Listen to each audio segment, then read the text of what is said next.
Цял живот тичам, бе! Тичам! Тичай да вземеш на баща ти цигари. Успеят да изнесат топката в близост до Бернар Лама. Костадинов. Тичай до дядо ти Иван и вземи винтоверта. Брат, тичай! Полиция! Никола, разтичай се малко, де пак закъсняваме. Тичал съм цял живот, но никога, нито веднъж с мръсни чорапи. Рибата! И ако майка ми държеше тези чорапи бели както можеше, аз исках да го направя както трябва.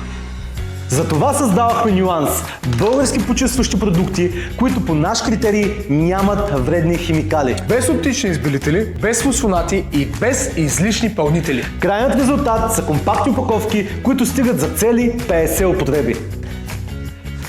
И ако ти като мен тичаш по цял ден, знаеш, че мръсните чорапи се усещат чак от вратата. Тези даже не разбираш, че са на краката ти. Виновникът – Нюанс. И то с 26% отстъпка. Така че тичай.